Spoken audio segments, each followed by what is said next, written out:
Welcome to Transitions. I'm Ann Wagner, your host, broadcasting from the Hunters Bay Satellite Studio at Nipissing University. And today I'm joined by Mary Shirley-Thompson from Family, Youth, and Children's Services of Muskoka. Mm-hmm. Welcome. Thank you. Nice to be here. I'm glad you were able to come. So today we're going to talk a little bit about Family, Youth, Children's Services of Muskoka, and specifically some of the services that you offer to young people, to youth. Mm-hmm. Could you maybe tell us a little bit about what is available? Absolutely. Family, Youth, and Child Services of Muskoka, or FICSM for short, is a full service children's mental health center, child and youth mental health center. And what that means is that we offer a wide variety of supports and services for children, youth, and their families. So to focus more on youth, those 13, 14 through 18, which is our upper age limit, that age range. So we have individual therapy, family therapy, group therapy. We have youth justice services for kids that find themselves in trouble with the law. Oh. We have services for kids who find themselves unexpectedly homeless or shelterless homeless, or they need some money for food, that kind of stuff. We offer psychological assessments, psychiatric assessments, residential treatment. We have access to foster homes for sort of temporary housing, if that's needed. So a whole range of services. Now, saying it like that could sound like I imagine if I was 17 and listening to it, I think, yeah, so. So let me just say a little bit about why somebody who's a youth might want to think about some of the stuff we have to offer. Right. Like some of it's really obvious. You find yourself in conflict with your parents. You're 16 years old. You find yourself outside. Your parents say, "Fine, you don't like our rules. Get out." You need a place to stay. Now, you can couch surf for a while, but you may not want to couch surf for the next however many years or months. And in this kind of weather, couch surfing can have some downsides to it, right? Absolutely. So we have a program called GAP, which is Get a Plan, GAP. Okay. And what GAP does is it offers 16 and 17-year-olds the opportunity to both have a safe place to stay, and a person who can help them connect to other resources or help them connect back into their family. And maybe there's some work that then with one of our therapists working with the young person and the parents or the family, we can help them create an environment in the home that's good for everybody.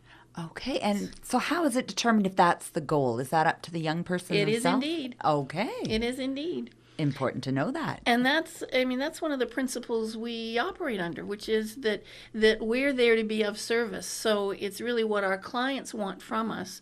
And then there's the conversation about, what do we have to offer? What are you looking for? How do we match those two together so that our clients basically are pretty okay with what happens? Right. And we're completely voluntary service. So, nobody can order a youngster into therapy. You can't do that. I mean, judges sometimes try. Right. And we will do our best to engage people. But if you don't want us, that's okay. That's your choice. Mm-hmm. And so on the other hand, if a young person finds themselves in need, they can approach you directly. Absolutely. They don't need a referral? They don't need a referral. If you're over 12, okay, you can access child and youth mental health services without your parents' knowledge or consent. Now, I also have to say that if you're 12, 13, 14, we're probably going to do our best to persuade you, encourage you to let us have connection with your family, with your parents. But if you say no, then it's no. Okay. Then it's no. And one of the cool, I think it's pretty cool anyway, one of the cool ways we can connect with people in the community is we have a counseling walk-in clinic. So CWIC, a quick. In Huntsville every Tuesday from 11 till 7, and in Bracebridge every Thursday from 11 till 7. The only 3 weeks of the year we don't operate are the 2 weeks at Christmas break and March break. So for 49 weeks of the year, you come to our office between 11 and 5:30 on a Tuesday in Huntsville or on a Thursday in Bracebridge, and we'll see you. Wow, that's astounding. And we'll see you, and we'll see you the longest anybody has had to wait. Well, there have been some times when we've asked people to come back in an hour because we got a rush. But usually it's about 10 or 15 minutes before you see a therapist. It's not a long wait. We're not, fortunately, we don't have hundreds of people wanting to access us the way they do medical clinics. So we'll see you. We'll talk to you about what we have to offer. We'll help you connect either with our services or with other services in the community. A family health team, adult mental health, the district for certain kinds of supports and services. Whatever your issue is, we'll do our best to connect you with somebody who can help you with that issue. That sounds like one of the more convenient services I've ever heard of. I think so. And astounding that you don't develop waiting lists, that people can still walk in and receive service. Yeah. Now, we do have waiting lists for some of our services. I won't pretend like we don't. Right. But even those waiting lists compared to the provincial averages are really short. For our sort of ongoing therapy wait list is about 90 to 100 days. So it's, 3 months, between 3 and 4 months. The provincial average is over a year. Yes. So we're doing pretty good. And for our in-home services that are more intensive, meaning every week and a couple hours every week, but shorter term, like 2 to 3 months, 12 to 15 weeks, so 3 to 4 months, that wait list is a little shorter. It's probably about 2 months, 2.5 months at this point. Yeah. And so is that conventionally the way people become involved with the organization? Is it usually through the clinic? Yeah, it is. It's usually, that's what we like. Because that really gives us a chance to meet with the whole family, meet with parents, meet with kids, meet with the youth if they're there on their own, really get a chance to kind of check out sort of what resources they've got, what they see as the issues they want to deal with most immediately, and it really gives us a chance to kind of do a good exploration of that and then make a plan with them for what's going to happen next, if anything.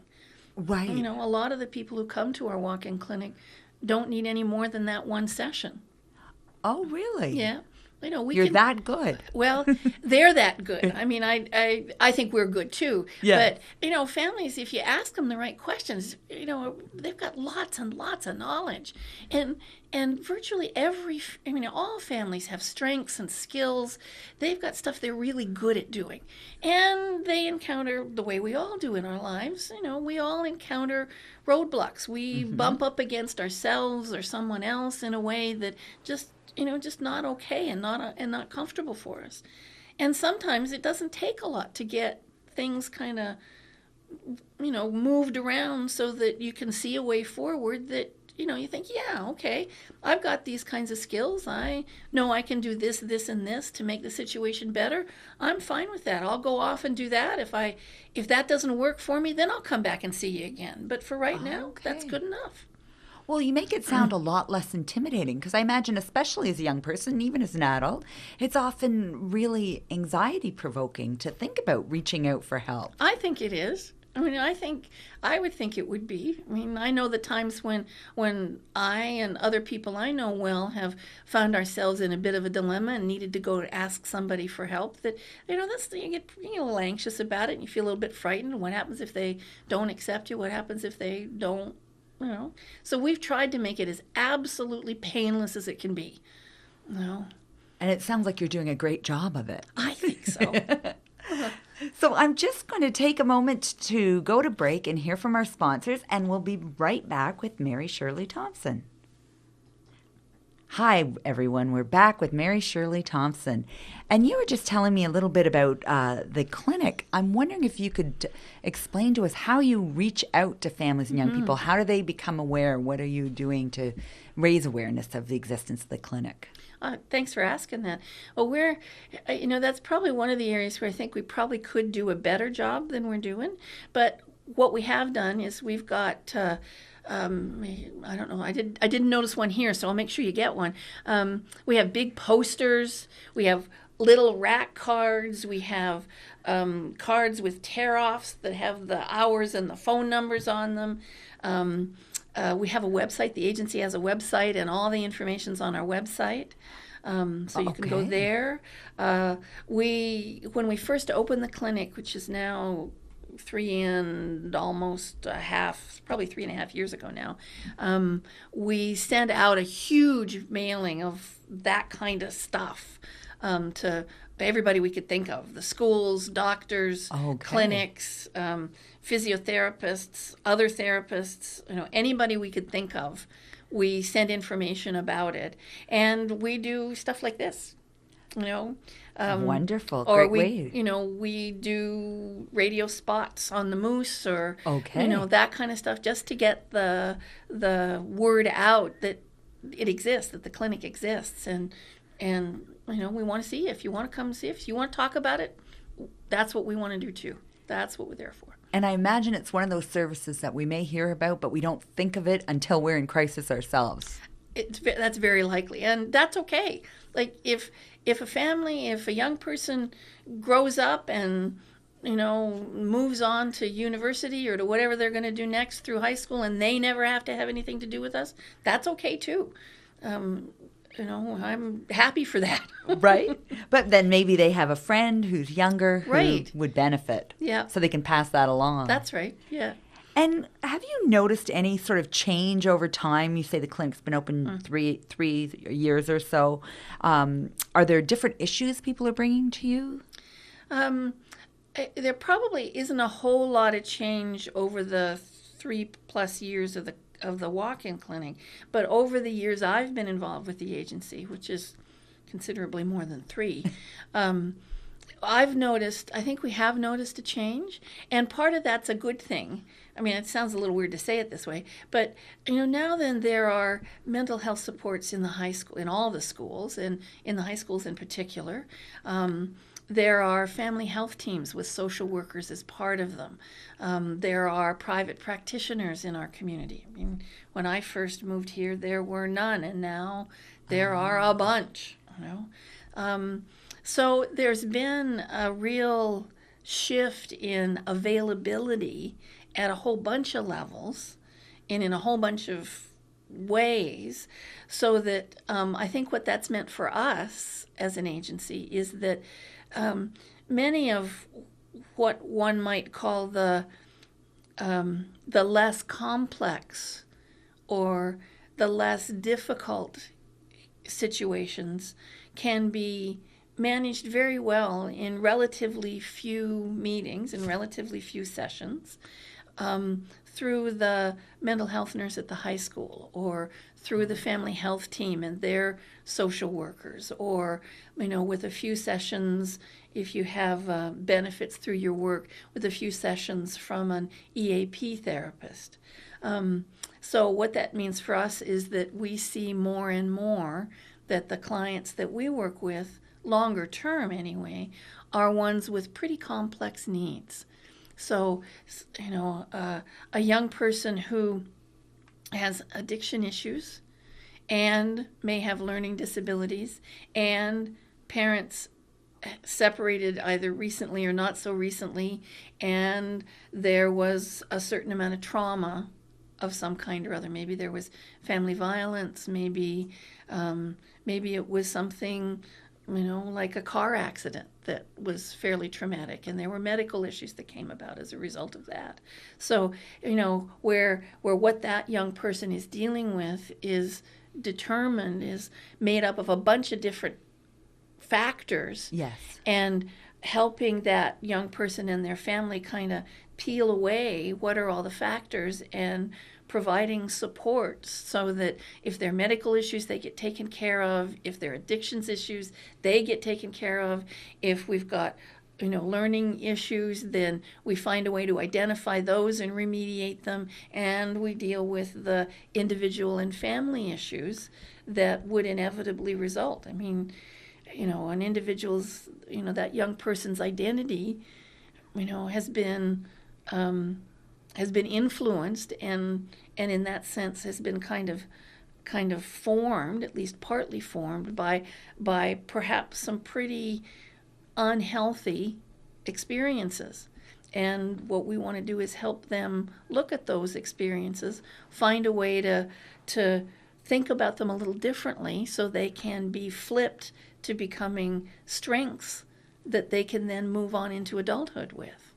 So it sounds like you work from a very strengths-based approach. Very strength-based approach. So that really, just listening to you talk about it gives me hope and optimism for people who use your service. Well, and I think that's probably the one of the most important. I'm really grateful that you picked up on that, because for me that's one of the most important. That's what we offer. Is our experience is whatever your situation, it can get better. And either we can help you get it better, or we know who can help you get it better. Right. It might not be easy. It might not be fast. It might take a lot of work on a bunch of people's parts, but the situation can get better. And, you can move on into a life that is more satisfying to you, that's more the kind of life you really want to live. Right. And that's a very powerful message, I imagine, for a young person who's in crisis, who may be in conflict with teachers, with parents, other authority figures, and haven't been getting a really strong positive message potentially. Yeah. To walk into your agency and you're like, okay, what are we going to do to make things better? That's right. And, we've never met anyone that didn't have skills, that didn't have strengths, that didn't have, even the most, outrageously behaving young person, depending on how you look at that behavior, their skills are there. They may be using those skills in a way that isn't very helpful to them right now. Right. But they've got them. So our job is to help them think about what they do and how they do it in a way that lets those skills then become real assets to them. Okay. Instead of getting in their way. It sounds like something that just about any young person would benefit from. Well, I suppose that's true. So do you find that young people are hesitant at first? Mm-hmm. Is that a big first step to reach out and say, I really need some help? Yes, it is a big first step.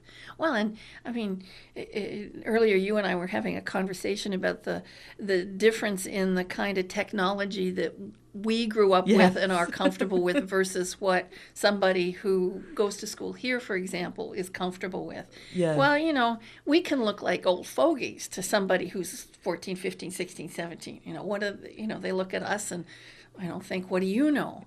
And I get that. I get why they might think that. So it is a big deal to come in and say, yeah, okay, I'll give you a chance. I'll give you the opportunity to convince me that you have something to offer me. Right. And that's our job. That's where our skill set comes in. Is we do a pretty good job of that, I think. Not with everybody, but with the vast majority. Right. And we work hard at doing a good matching. So, when a young person comes in and wants to speak with a therapist, we know that the relationship that they develop with that person that's really at the core of whether this is going to work or not and be of use to them. So, we want to make sure that who they're working with is somebody that they can trust, that they can, given who they are and what they've experienced, that other person is somebody that they can, learn to trust over time. So we think about, what is it they're asking for? Who is it they're asking for? Who has the right skill set? Okay. And we work hard at making that match. And if it doesn't work, if, whoever you're seeing isn't right for you, then admittedly it's hard to do this, but if you can say, I don't think this is working so well, we'll do our best to find somebody else. Right. So that it does work, because that's what we're about. So to use the language I've heard often used in the social work field, sounds like a very client-centered approach. They're in charge. It is. It is absolutely that way. They're in charge. I mean, we can't be helpful to somebody unless they're willing to give us the opportunity. Well, you have done a phenomenal job of explaining the agency to us and making it a little less intimidating, thinking about walking through those doors. Thank you. That's a great outcome as far as I'm concerned. And what we can do is, you mentioned your website and that there's lots of resources there. Mm-hmm. We'll put that up on our Facebook page so all of our listeners can access that. And I'm hoping that you'll come back and join us again. I'm happy to. Excellent. Thank you so much. At you. So until next week, we will. You can reach us at transitions@hbr@gmail.com and share your thoughts or any questions you may have. And again, that's transitions@hbr@gmail.com. Until next week.